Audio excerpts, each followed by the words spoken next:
Bonjour ici Salut là-bas. et bienvenue dans Flash Talk, votre émission citoyenne sur France O et LCP. Flash Talk, ça se passe en bas de chez vous, 1 heure de débat, 1 heure pendant laquelle vous avez la parole. D'ailleurs que ça se passe sur les réseaux sociaux ou alors ici avec nos invités, vous êtes toutes et tous les bienvenus. 2 fois par mois, Flash Talk vous donne rendez-vous à un horaire et un lieu précis, tout simplement pour débattre des sujets qui vous tiennent à cœur. Et pour savoir où et comment ça se passe, vous gardez un œil sur le hashtag Flash Talk. C'est la Cité internationale universitaire de Paris qui nous accueille, un campus international au cœur de la capitale. Il reçoit chaque année 12 000 résidents issus de 140 nationalités dans les 40 maisons créées à l'initiative d'un pays, d'une école ou d'un philanthrope. Et c'est en compagnie de tous ces étudiants étrangers et francophiles que nous allons débattre de francophonie.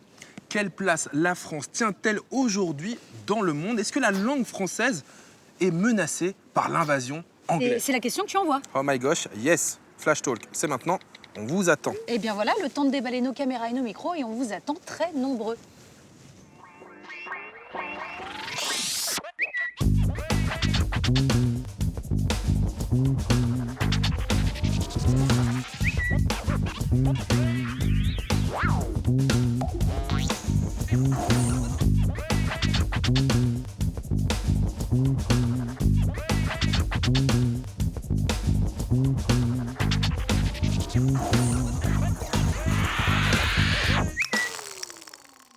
Bienvenue encore dans Flash Talk, l'émission qui vous donne la parole en live sur les réseaux sociaux, en live en bas de chez vous, 2 fois par mois, un thème, un débat, un lieu public où nous posons nos caméras. Et aujourd'hui, nous sommes à Paris, à la Cité internationale universitaire. Ils sont très sympathiques. Dans un monde globalisé où les peuples, les cultures s'influencent, quelle place tient encore la langue française dans le monde? Quel est le rayonnement de la littérature francophone et de la culture française aujourd'hui? Et pour y répondre, nous avons 3 personnalités. Il y a Viviane Youx. Bonjour Viviane Youx.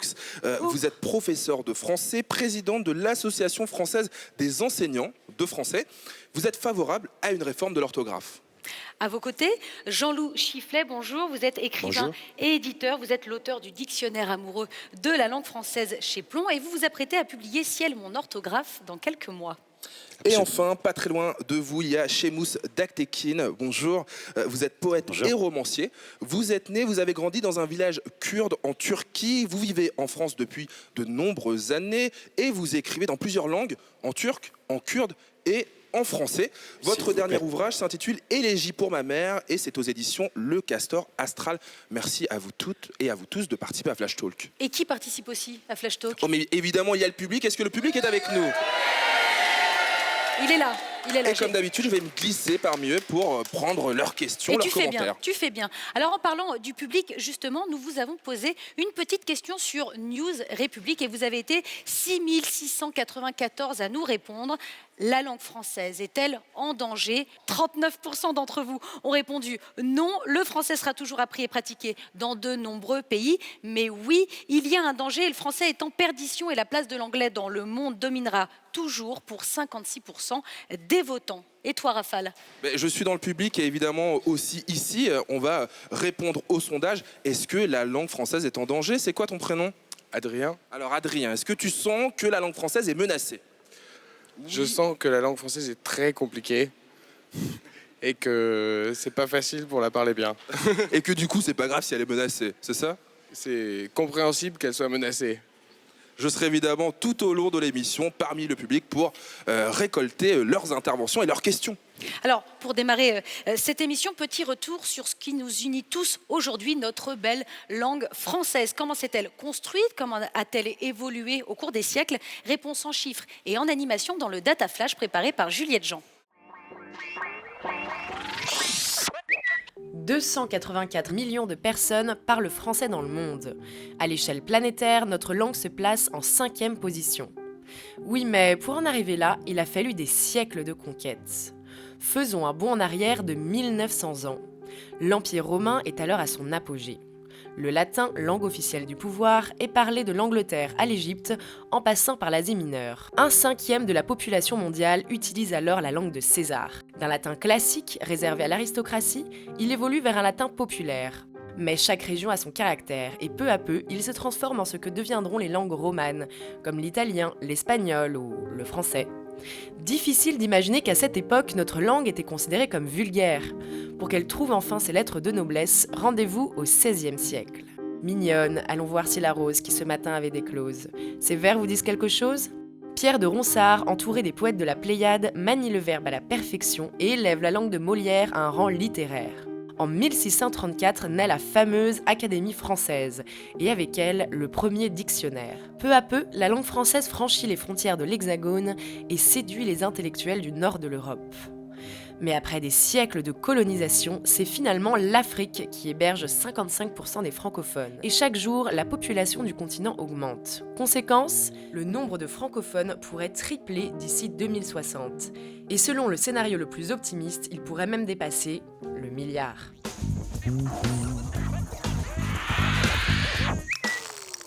Madame Hughes, est-ce que ça vous inquiète ? Est-ce que la langue française est en perdition ? Perdition, quel mot. La langue française, d'abord, ce n'est pas la langue que de la France, mais c'est la langue du monde.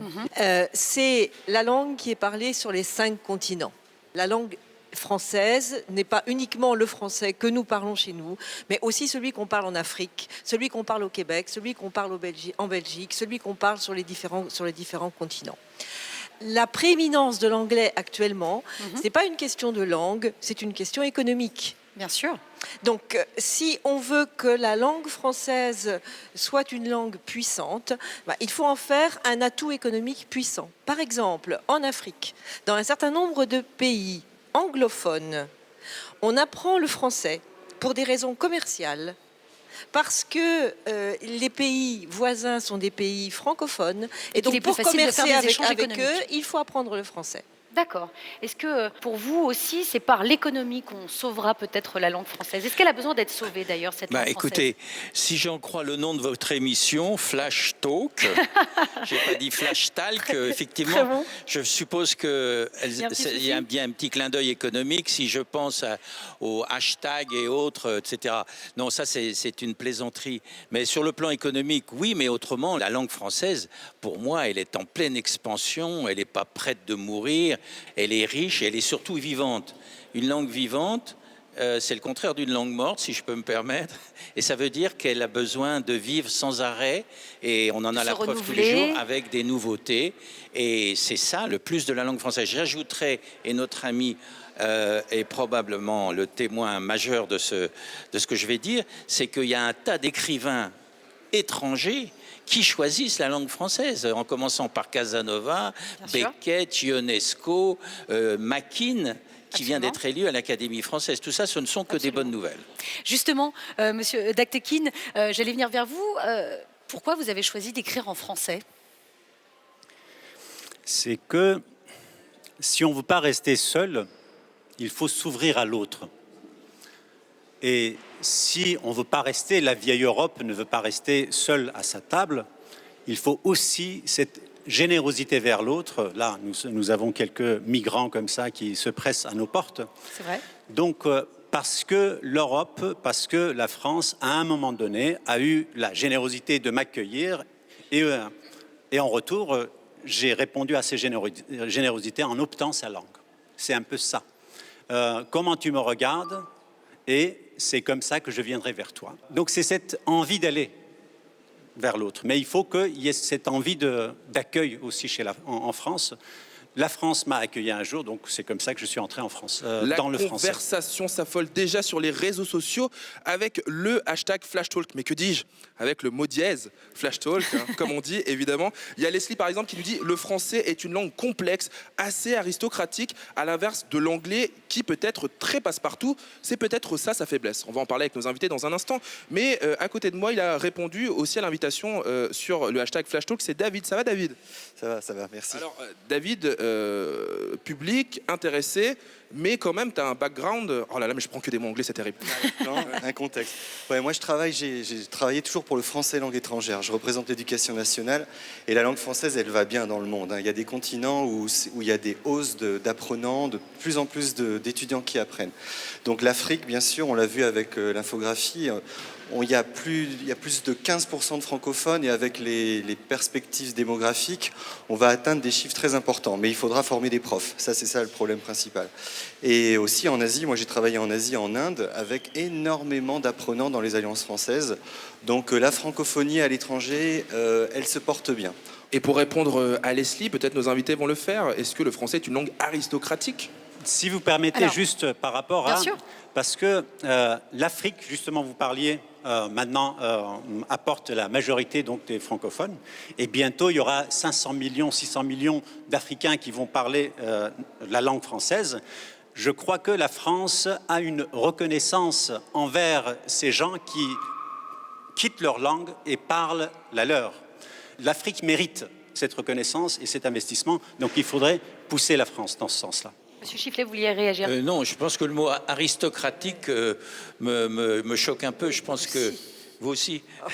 Oui. Non, je comprends ce que veut dire l'interlocuteur. Je pense que surtout, la personne veut dire aristocratique parce qu'elle est compliquée. Et c'est ce qui fait, à mon avis, sa chance.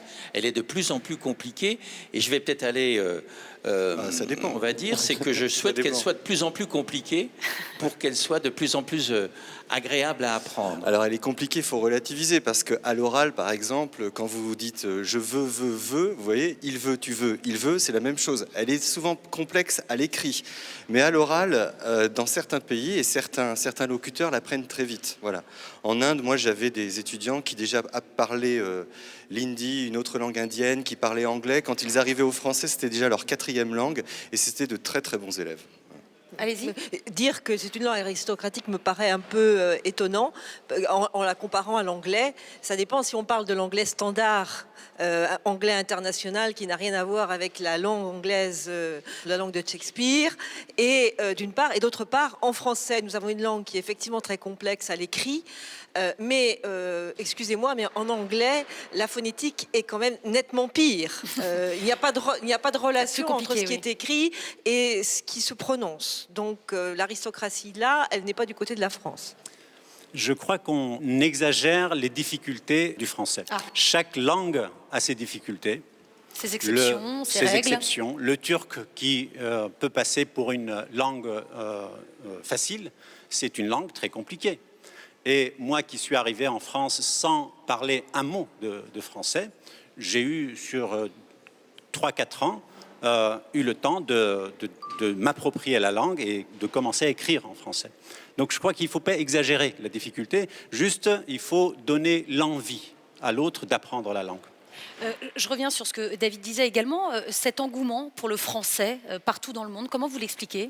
Je l'explique parce que j'ai eu la chance de me promener un peu dans les alliances françaises autour du monde, et je me dis chaque fois comment, quand on se retrouve au Honduras ou au fin fond du Mexique et qu'on voit ces étudiants qui sont passionnés par la langue, qui sont passionnés par le fait, par exemple, que le mot hôte veut dire en même temps celui qui reçoit et celui qui est reçu, ou alors un exemple classique qui est amour, délice et orgue, qui sont des mots masculins au singulier et féminins au pluriel. Absolument. Il faut quand même être masochiste pour aimer ça. et ce qui faisait dire à Courteline, d'ailleurs, je crois, ce matin j'ai vu un bel orgue, c'était le plus beau des plus belles. Voilà. Et moi, j'aime la langue française à cause de ça.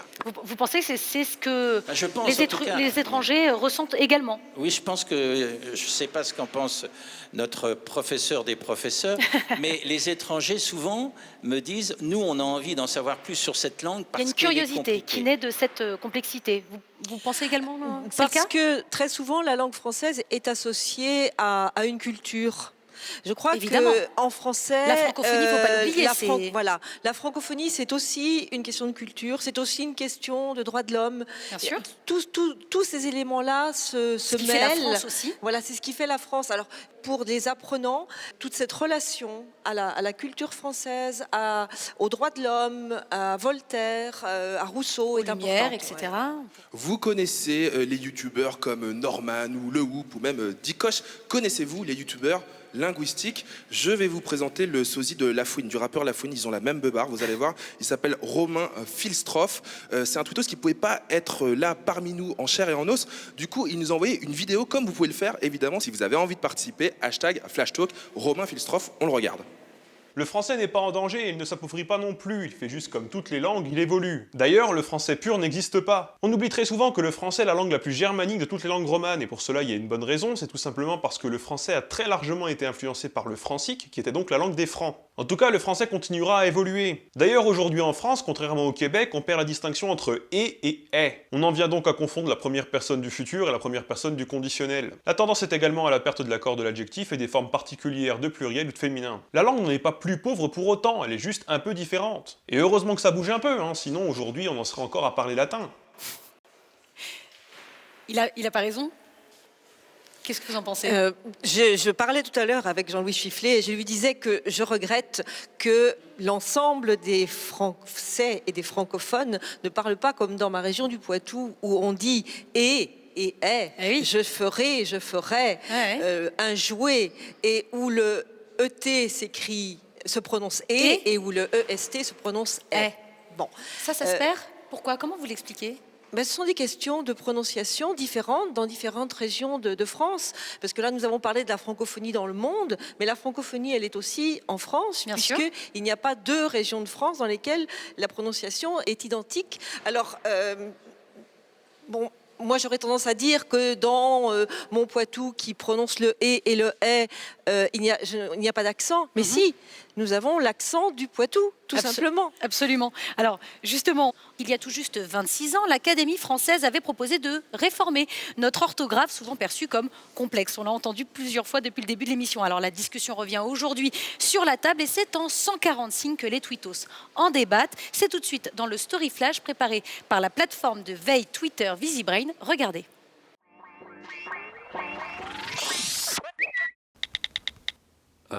Bienvenue, ça prend un E? Ouais. Ah, je vois que monsieur est un littéraire. Ah non, pas du tout, non, c'est parce que chez moi j'ai un paillasson bienvenu. Le 26 novembre 2015, le bulletin officiel de l'éducation nationale rappelle une réforme de l'orthographe tombée aux oubliettes, quelques 2400 mots simplifiés. Immédiatement, Jocelyne Lemoine ironise, le Larousse sera remplacé par le Ribéry dès la rentrée scolaire 2016.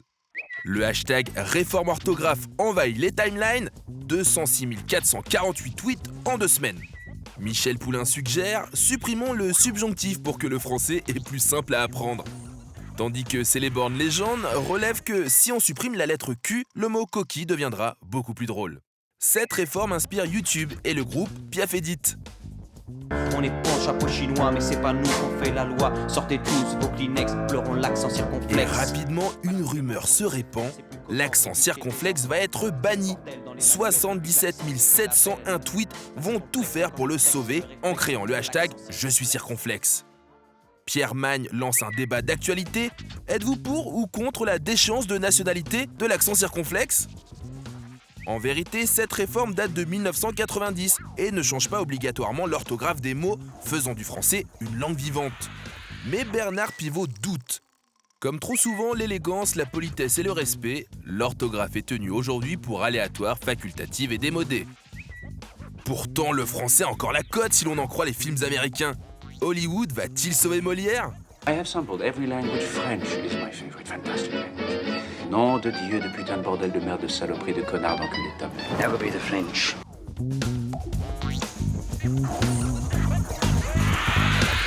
De retour sur le plateau de Flash Talk, je suis avec Priscilla que j'ai été chopée dans le public, tout simplement. Ça va Priscilla ? Ça va, très bien, merci. Qu'est-ce que tu fais dans la vie Priscilla ? Je travaille en assurance. Eh ben c'est très bien, j'avais besoin d'une assurance. On va régler ça juste après. On vient de voir que dans le sujet, il y avait la réforme de l'orthographe. Alors on va faire un petit jeu ensemble. Comment est-ce que toi, tu écris frisoter ? J'aime pas ce jeu du tout. Ah bah pourtant, écoute, on va jouer ensemble. Frisoter, alors F-R-I... Mais ça c'est plus facile. Ouais. F-R-I-S-O-T-E. Bon alors t'es un peu à l'ancienne parce que maintenant on t'a simplifié l'affaire et il n'y a qu'un T à frisoter. On refait un petit jeu. Comment on écrit asseoir ? A-2-S-E-O-I-R. Ah bah voilà quelqu'un qui est né bien avant 2016 puisque aujourd'hui on écrit asseoir sans E si je ne me trompe pas. Qu'est-ce qu'elle vous évoque, cette réforme de l'orthographe ? C'est une catastrophe ou pas ? D'abord, ce n'est pas une réforme. Tout à fait. Ensuite, c'est une proposition, ce n'est pas absolument. une catastrophe. On l'entend beaucoup. Elle existe depuis 25 ans. Elle est proposée. Nous l'appliquons depuis plus de 10 ans, plus de 15 ans. Certains manuels scolaires l'ont déjà appliqué aussi. Voilà. Le dictionnaire Hachette l'applique depuis plus de 2000, 2001, 2002. Tout à fait. Le Petit Larousse l'applique depuis 2011. Elle n'est pas obligatoire. Mais par contre, elle simplifie les choses. Par contre, ce qui vraiment est paradoxal, c'est combien les Français se déchaînent dès qu'on enlève un accent circonflexe. C'est comme si l'orthographe était sacrée. Mais oui, est-ce que vous ne pouvez pas le comprendre, ça ? Est-ce que toucher à l'orthographe de notre langue, c'est pas toucher un petit peu à notre patrimoine? Mais enfin, l'orthographe a toujours évolué, a toujours changé. Les expressions, non, le vocabulaire. Non, l'orthographe à tous les siècles a changé. On écrivait auparavant cuillère, CEI, accent circonflexe RE, et puis ER. Les deux orthographes existent. C'est vrai. On écrit gaieté de deux façons. À tous les siècles, l'orthographe a changé. On a introduit des évolutions, mais là maintenant nous avons passé l'an 2000, alors ça doit être beaucoup plus difficile de faire évoluer l'orthographe maintenant, probablement. Je ne sais pas pourquoi. On va y revenir. Monsieur Chifflet, ça vous... Ah bah écoutez, moi ça m'amuse beaucoup. Ça vous amuse ou ça vous énerve? Ça m'amuse que je suis un grammairien buissonnier, je ne suis pas un grand spécialiste de la langue, donc je m'amuse beaucoup de la langue. Et là, c'est l'occasion où jamais, d'abord, ces fameuses réformes, c'est la 26e depuis 1600 et quelques. Ce qui me frappe, c'est que, si j'ai bien compris, cette réforme, on pourra aussi bien garder les anciens mots que les nouveaux. Donc ça, c'est tout peut cohabiter. Là, c'est une catastrophe, à mon avis, la cohabitation. Et puis, alors l'accent circonflexe... En quoi c'est une catastrophe?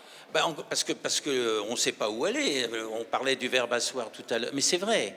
Moi, j'aimerais pas être prof de français parce que comment vous allez... Qu'est-ce qu'on apprend aux élèves? On apprend aux élèves à écrire en phonétique. Non. On apprend aux élèves à écrire A2SOIR pour asseoir, mais s'ils veulent mettre un E, ils peuvent le faire. Très souvent, des règles d'orthographe rectifiées sont déjà appliquées par un certain nombre de personnes sans le savoir. C'est-à-dire que c'est une évolution lente et qu'on ne me dise pas que la réforme vient juste d'être mise en chantier. Dans les programmes de l'école et du collège de 2008, elle était déjà mentionnée, elle était déjà la référence. Voilà. Oh là. Alors, avec Madame Hughes, je suis en pression, vous pouvez pas savoir comment. J'ai l'impression que je vais prendre des heures de colle, que je dois aller au tableau. Je suis en sueur, vous pouvez pas savoir. J'espère que tu as ton carnet sur toi. Je l'ai dans ma poche. Je suis aussi avec Véronique, qui a répondu à notre appel sur le hashtag FlashTalk. Véronique, sur la réforme de l'orthographe, toi aussi, ça te... Oui, ça m'agace un peu. Je sens que tu agaces. Les SMS, ce matin, la rédaction des SMS sont très, très mal faites. Quand on voit le mot cadeau, je trouve ça m'horripile. C'est complètement catastrophique. Je trouve ça vraiment horrible. Vous avez parlé de l'accent circonflexe. Quand je vois que d'un côté, on essaye de se battre pour garder tout ça et que de l'autre côté, on ne peut pas empêcher les gens dans la rédaction de leur SMS de l'écrire comme ça. Mais je trouve ça dommage et j'ai envie de leur dire, faites l'effort, écrivez les mots comme ils doivent être écrits et ça empêchera la langue française de mourir. Et dans la même idée, hashtag FlashTalk, dans la même idée, il y a Mohamed qui nous dit si on perd les repères grammaticaux, va-t-on finir non pas par simplifier, mais par écrire en phonétique et en SMS? Ça rejoint ce que nous dit Véronique, mes chers invités. Monsieur Daktekin, vous vouliez réagir justement. Quand vous avez appris justement le français, vous ne connaissiez pas un mot. Est-ce qu'aujourd'hui, vous l'avez appris de quelle manière? La manière vraiment stricte? Manière stricte, mais nous sommes des êtres en devenir. Bien sûr. Donc la langue est en devenir, les êtres sont en devenir, il ne faut pas avoir peur de l'avenir. Quand vous publiez vos livres en français, quand vous les écrivez en français, vous respectez quand même l'orthographe Je respecte l'orthographe, mais l'orthographe n'est pas, c'est pas les 10 commandements, c'est pas dans le marbre, ça peut changer. C'est pas si important que ça. Viviane Hughes. Alors, je voudrais répondre à la remarque de Madame sur les SMS. Les études, vraiment, qui ont été menées sur les jeunes qui écrivent en SMS montrent qu'il n'y a pas de relation directe entre le fait d'écrire en langage SMS et l'orthographe. Il n'y a pas de corrélation. Il n'y a pas de corrélation. On n'est pas très mauvais en dictée quand on écrit tout en SMS. Non, absolument. En version SMS. Et il n'y a pas d'incidence. Est-ce que, excusez-moi, le vrai problème, ce serait pas l'utilisation abusive du mot kikou? pour commencer les SMS. Non mais regardez là, tous ces jeunes qui nous ont fait le plaisir de venir à Flash Talk. Qui utilise le mot kikou dans ces SMS? Ah, il y en a un, il a osé lever la main. Bah bravo. Voilà, Ça lui on va pas. le mettre au coin, Et c'est pas possible. Dans aucune langue, ça existe kikou. Mais non, mais lui il l'utilise. Hashtag Flash Talk continue à nous envoyer des messages. Hein. Est-ce que, Monsieur Chifflet, pour autant, on décomplexifie la langue française en permettant aux gens de l'écrire un peu selon les orthographes différentes. Oui, mais je pense que le vrai problème, c'est pas seulement l'enseignement de l'orthographe, c'est l'enseignement de la langue française. Moi, je suis plutôt humoriste, donc je suis en train de préparer ma propre réforme avec une éloge qui sortira en juin, un éloge, attention, vous voyez, absolument. Un éloge, voilà un joli piège, un éloge de l'accent circonflexe, un éloge funèbre, bien sûr. Et puis, je donne des trucs. Je dis, par exemple, vous êtes directeur d'un petit zoo, vous voulez acheter des chacos ou des chacals. Bon, vous savez pas. Alors, vous écrivez, monsieur le directeur, je voudrais 3 chacals. Finalement, vous mettez, je voudrais un chacal, post-scriptum, mettez-en 3. Voilà. Et vous aurez aussi plus de bijoux, cailloux, choux, genoux, hibou, fait terminer, un S partout, sauf pour ripou, parce qu'il y a une plainte contre X. Voilà.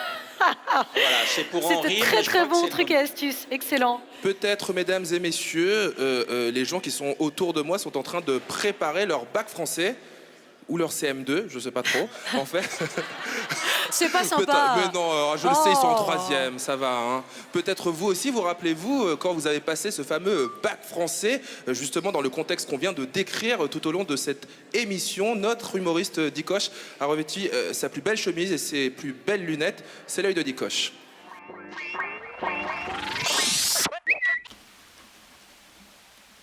Suivant. Allez-vous.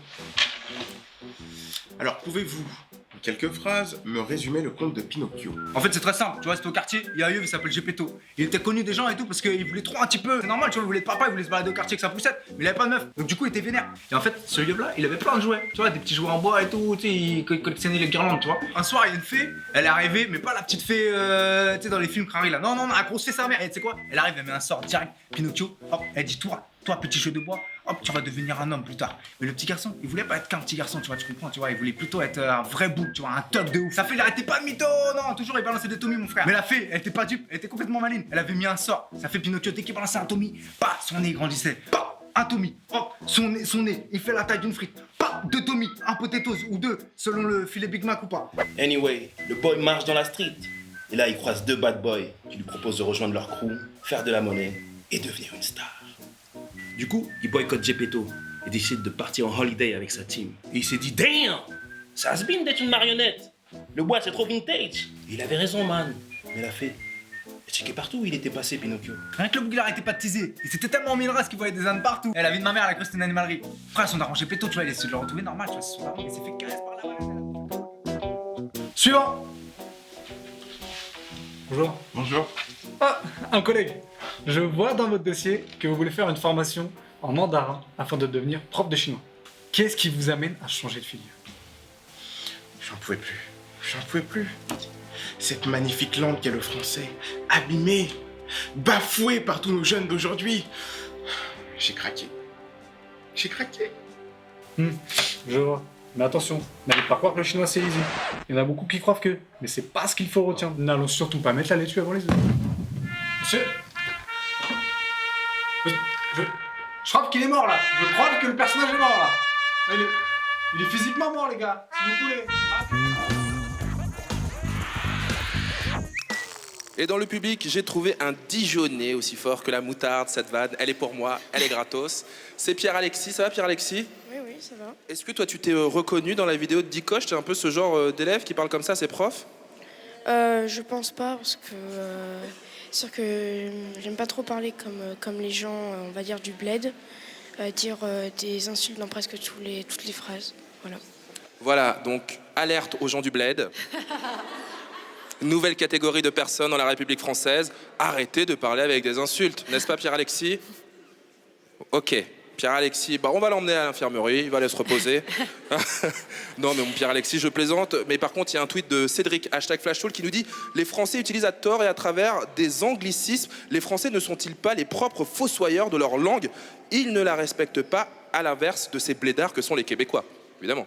Viviane Hughes. C'est très bien de pouvoir parler des langues étrangères, hein, de parler toutes les langues que vous voulez, mais quand nous sommes en France, effectivement, pouvoir remplacer un certain nombre d'expressions. Donc les anglicismes vous choquent, vous énervent, vous agacent. Me choquent, enfin je veux dire... On ne devrait pas faire de shopping. Mais c'est une question. Devrait... Mais non, c'est une question. Encore une fois, c'est une question. On a l'impression que c'est mieux parce que c'est en anglais. Franchement, vous pensez que le titre de votre émission, il est mieux parce qu'il est en anglais? Peut-être. Peut-être. Il est mieux pour qui? Parce qu'il est parce peut-être qu'on survalorise. Parce que c'est tellement intégré que le flash, on voit tout ce que c'est, et Talk, on sait tout ce que c'est aussi. Oui, donc... mais c'est là où commence effectivement la prééminence de l'anglais. D'accord. Voilà.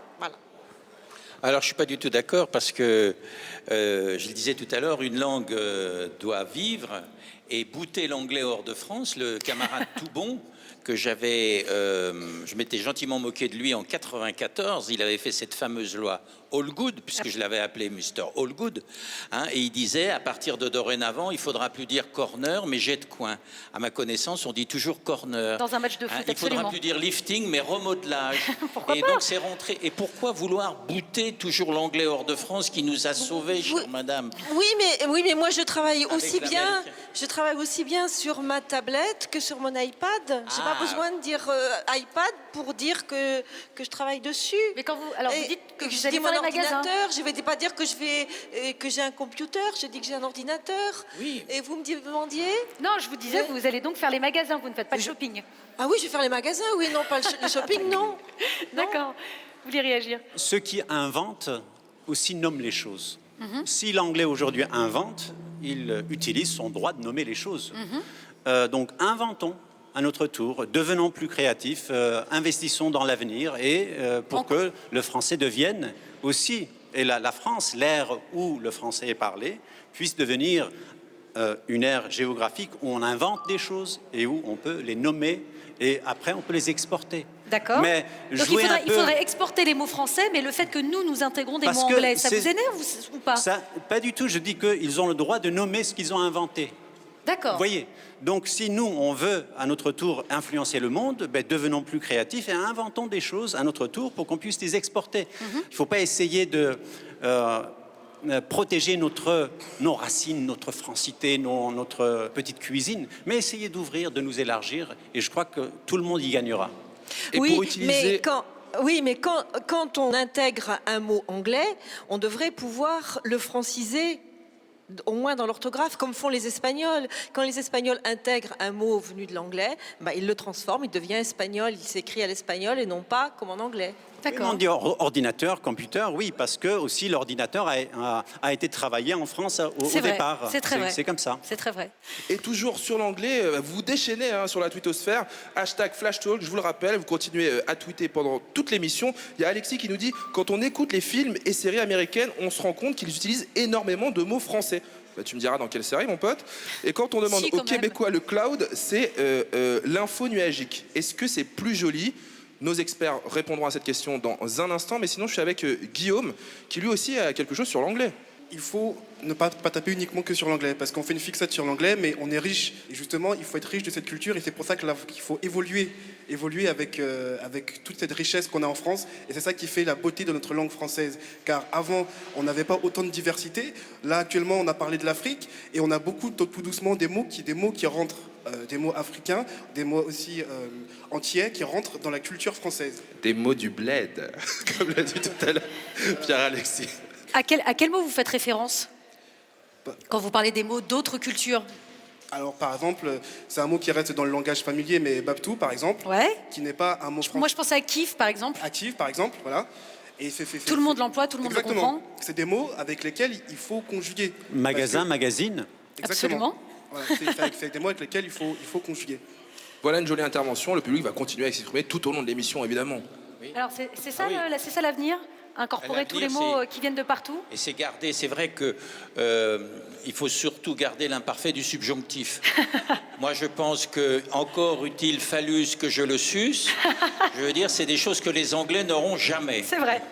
Ils pourront pas nous le prendre. Mais par contre, pardon, Valérie, quand même, l'info nuagique que nous demande Alexis. Absolument. Est-ce que c'est mieux que le cloud? L'info nuagique. Qui dit ça? Mais c'est trop long. C'est trop long, ça ne Alors, passera qu'est-ce que vous pas. proposez? Ça ne tiendra pas. Le nuage. Le nuage. Le nuage. C'est très beau pourquoi aussi. Ah, bah, c'est pas mal. Bah, Oui, le c'est vrai. cloud, oui, c'est la même chose, hein, c'est le nuage. Absolument. À partir du moment, si vous voulez remplacer, si vous voulez franciser, si vous mettez une expression qui est imprononçable et qui est trop longue, de toute façon, elle est vouée à l'échec. Mais il faudrait tout franciser? Écoutez, au moins franciser l'orthographe, quoi. Par exemple, je prends le mot jean. Bon, qui est devenu un mot, le pantalon, oui. le mot français. Écoutez, regardez, bon, maintenant, les personnes âgées ont l'habitude, mais moi, je me souviens de ma mère autrefois qui comprenait pas quand c'était écrit Jean et qu'il fallait prononcer jean. On aurait écrit en simplifiant et qu'on continue à dire jean, d'accord, mais à ce moment-là, qu'on l'écrive pour que ce soit prononçable pour des Français. Ouais, pardon, ça nous fait rigoler parce que on a eu peur que vous disiez mais non, les personnes âgées ne portent plus de jeans de toute façon. Ils portent des gens. mais surtout, c'est que l'anglais, je vais y répondre, fait cool, mais malheureusement, à l'étranger, quand on veut avoir de l'élégance, on parle le français. Et c'est pour ça que notre langue est belle et qu'il faut la conserver, pas la conserver uniquement en francisant tout, mais en gardant une base qui est notre culture et qui nous permet d'avancer. Quand on regarde tous les peuples qui n'ont pas réussi à s'adapter sont morts. Et la langue française, c'est pareil. Si elle ne s'adapte pas, elle va mourir.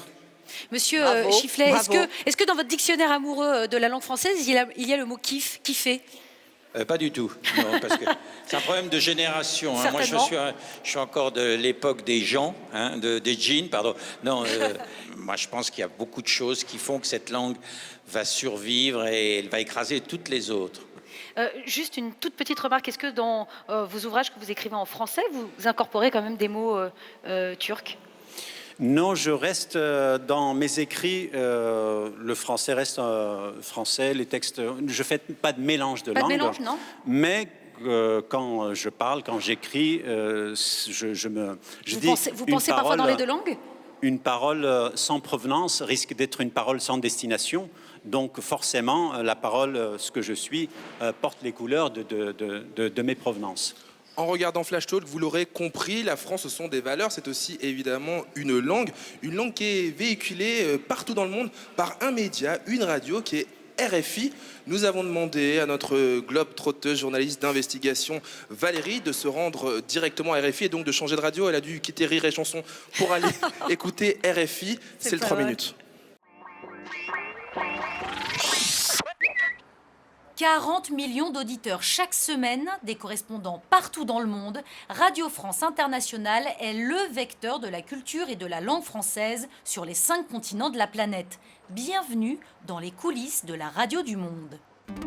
RFI, la radio du monde. RFI, 19h africain. Voix du monde. Il est tout juste 12h30 en temps universel. Vous écoutez RFI. 13h30 à Niamey. 19h30 à Dakar et en temps universel. 8h vous écoutez Radio France Internationale. 17h à Buenos Aires. Nous démarrons notre visite par le bureau de la présidente de France Média Monde qui chapeaute RFI. Bonjour. Bonjour. C'est plus qu'un média, c'est une institution, RFI. Qui raconte la France, surtout.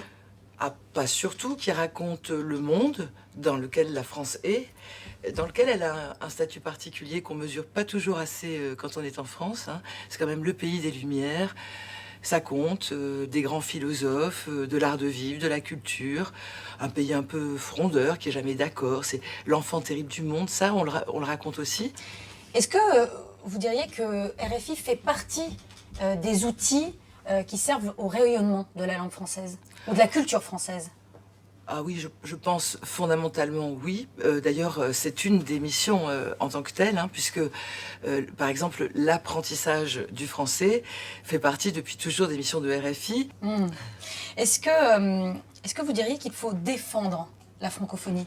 Le mot est important. C'est un combat, c'est une lutte ? Ah non, j'aime pas du tout ce mot-là. J'ai envie de promouvoir, j'ai envie d'aimer, j'ai envie de partager, mais je suis pas dans un combat, non. C'est pas comme ça que je le vois. On continue la tournée des studios en passant par celui d'Yvan Amar, l'animateur passionné de la danse des mots. La danse des mots, Yvan Amar. Ça défend la francophonie. J'aime pas trop ce mot défendre. Pourquoi parce que... Ah, défendre ? C'est défendre ou francophonie que vous n'aimez pas ?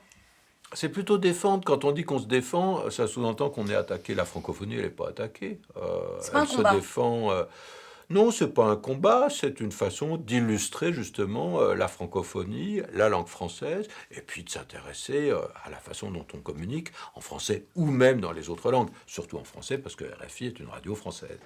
Des kilomètres de couloirs, plusieurs rédactions, de nombreuses émissions qui s'adressent aux populations francophones dans le monde. RFI, il est 14h10 à Paris, 8h10 à Port-au-Prince. C'est l'heure du rendez-vous d'Haïti et des Amériques présenté par Gaëtan Goron. Bonjour Gaëtan. Bonjour Chantal, bonjour à tous. Un pays à la une, les États-Unis. Bonjour Valérie. Ça va bien? Ça va, ça va. La francophonie, qu'est-ce que ça vous évoque? La francophonie, c'est ce qui unit en fait tous nos auditeurs. C'est-à-dire qu'on parle en Afrique, qu'on parle en Asie, qu'on parle dans les Amériques. La francophonie, c'est ce dénominateur commun entre tout le monde. Ils ont tous cette langue française, qu'ils parlent couramment ou pas. C'est aussi pour ça que sur RFI, on a d'autres émissions, comme le journal en français facile, où on parle un peu plus lentement, avec des mots un peu plus faciles, qui permet aussi le lendemain d'être téléchargé et de faire des dictées en Afrique, et d'avoir cette approche donc, qui plaît aux très francophones et qui permet aussi d'apprendre cette langue qu'est la langue française. Les ondes de la francophonie continuent de vibrer. Dans les années à venir, RFI devrait voir le nombre de ses auditeurs grandir encore et encore.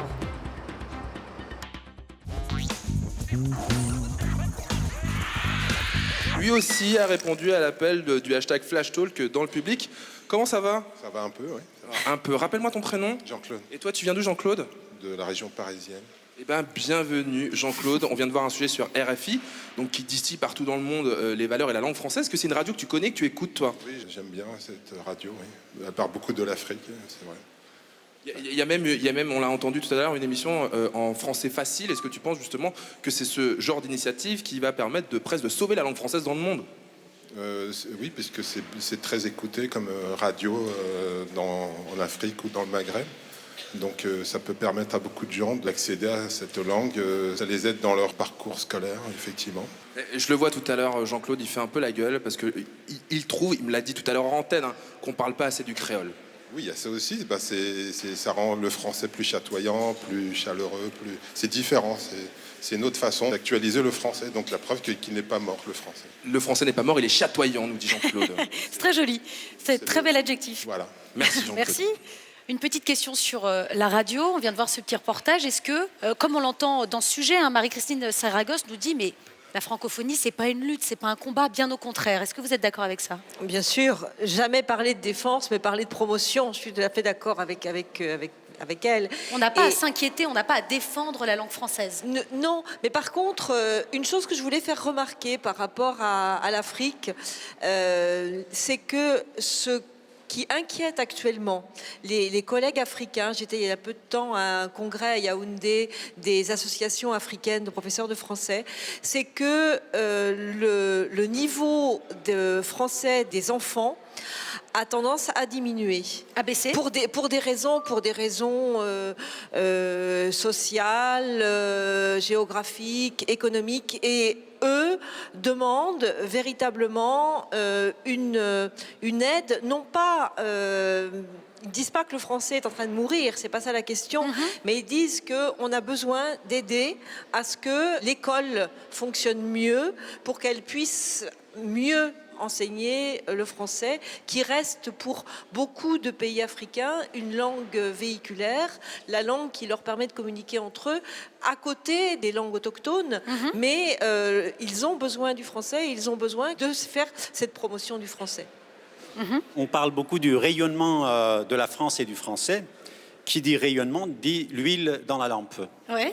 Donc il faut, si on veut que le français continue de rayonner, il faut investir un peu, il faut soigner. Et on parlait de l'économie, ça a aussi des retombées économiques. Ça fait partie de la grandeur. C'est pas un investissement à perte.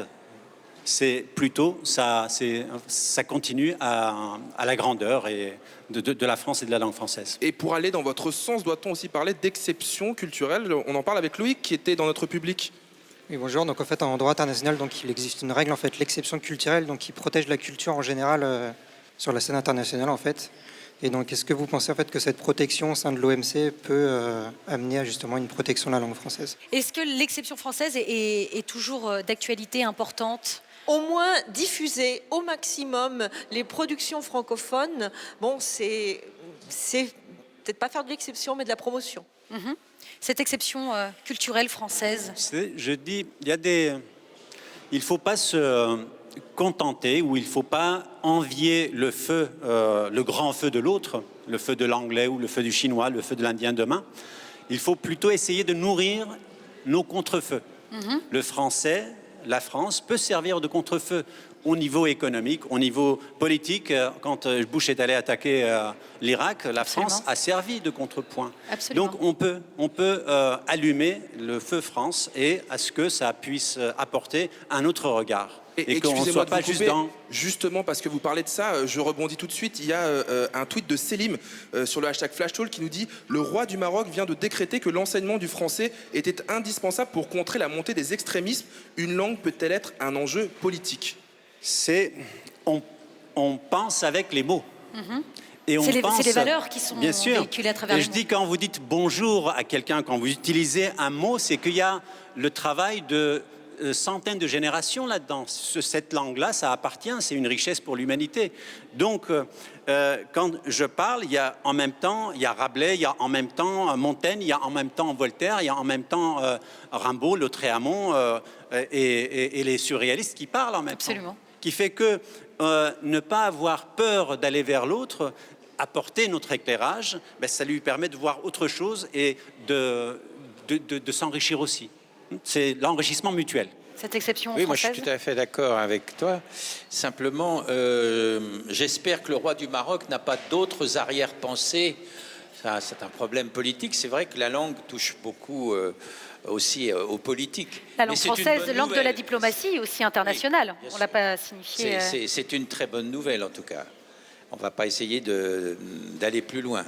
Il y a un New-Yorkais à Paris qui observe tout ce qui se passe dans cette émission depuis le début. Il est juste là, il s'appelle Sébastien Marc. Ça va, Sébastien? Oui, très bien. Eh ben, je t'en prie. Ok. Bonjour. C'est vraiment un plaisir d'être ici, de parler français. Et c'est parce que moi, je suis New-Yorkais, comme il a dit. Ça fait 12 ans que je suis en France maintenant, donc je parle vraiment comme ça. Voilà, c'est mon vrai accent. J'avoue que c'est un peu pourri. C'est un mélange entre Jane Birkin et Karl Lagerfeld. Bourré. Mais c'est pas ma faute que je parle comme ça. C'est la faute de la langue française parce que cette langue n'a pas été créée par des linguistes. Elle a été créée par des artistes de l'expressionnisme abstrait. Je prends un E, un A et un U. Et je le prononce O. Après, je mets un X. Mais je ne prononce pas. Et après 12 ans en France, ça ne va pas mieux, ok? Parce que la langue française, c'est comme des maths. Plus on apprend, moins c'est facile. Par exemple, je vois toujours pas la différence entre les mots suivants. Balle, boule, bulle, ballon, boulet, bille et couille. En anglais, ils sont tous ball, ok? Pendant longtemps, je pensais que tous ces mots étaient la conjugaison d'un seul et même verbe baller. Je balle, tu boules, il bulle, nous ballons, vous voulez, il bille. Et maintenant, je suis fier de vous annoncer que je suis avec une Française. Et souvent, les gens nous demandent dans quelle langue on parle entre nous. Et entre nous, on parle en français. Parce qu'elle est française. Et parce qu'elle est française, elle parle l'anglais avec la recette suivante. Elle prend une phrase française, elle remplace tout le mot français avec le mot anglais, mais prononcé avec un accent français. Pour comprendre son anglais, il faut parler français. Mais le pire moment de communication entre nous, c'est quand elle emploie des anglicismes. Justement, vous voyez ce que c'est, ce sont les mots anglais que vous avez volés. Comme week-end, ou basket, ou flash talk. Oui. Mais le problème, c'est que quand elle emploie des anglicismes, ce sont les seuls mots que je ne comprends pas dans sa bouche. Quand elle m'a dit que Prince est so has-been qu'il est redevenu hype, le seul mot que j'ai compris là, c'est de redevenu. Non, il faut arrêter d'employer les anglicismes parce qu'un mot anglais dans la bouche d'un Français, c'est pas de l'anglais, c'est un bâtard mutant. Mais j'ai compris pourquoi vous prononcez mal ces mots anglais. Chaque fois que moi je dis borderline, tout le monde me dit « Oh là là, comment tu te la pètes ?» Donc parce que j'aimerais garder mes amis français, je dis « borderline ». Et le problème, c'est que les Français ne comprennent plus le mot original. Une fois, je suis allé dans une épicerie et j'ai demandé à la dame si elle avait du thé glacé. Elle m'a dit non, mais on a du iced tea.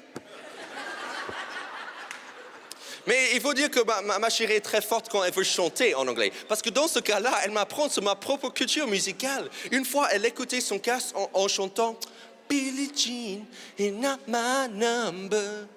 She took my gun, c'est not C'est Kini not myself. Tandis que je ne savais pas que Michael a fait une version de Billie Jean en breton. Merci beaucoup. Bravo. Mesdames et messieurs, merci d'applaudir comme il se doit Sébastien Marcis. Moi, j'ai rien compris à ce qu'il a dit, rien du tout. Mais vous pouvez aller voir la suite de ce spectacle. J'espère que ça vous a donné envie. Ça se passe dans une scène magnifique qui s'appelle la Nouvelle Scène. Ouais. Ça se passe à Paris, c'est en face de Notre-Dame. Oui. C'est une péniche. Allez-y. Tu joues tous les dimanches. Oui. En français à 17h, en anglais à 18h30. C'est ça, exactement. Encore du bruit pour Sébastien Voilà, Marc, s'il vous bravo, plaît. c'était Merci super. beaucoup. Merci Bravo. Sébastien. Merci beaucoup. Ben voilà, Flash Talk, c'est terminé. Oh non, déjà. Merci. Ouais. C'est triste, je sais. C'est la fin.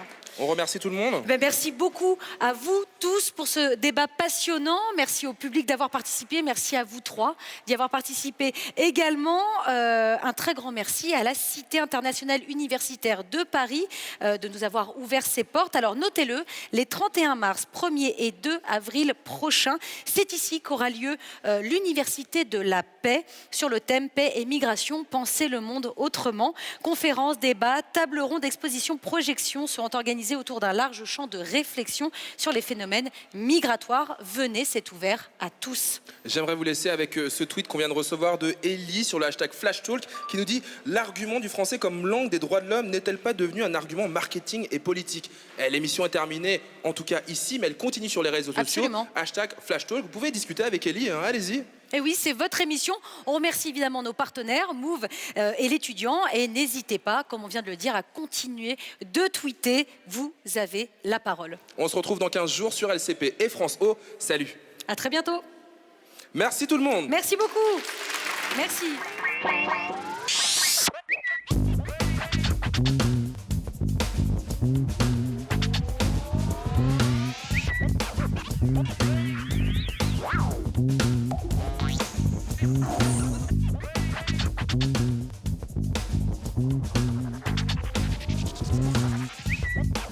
Thank you.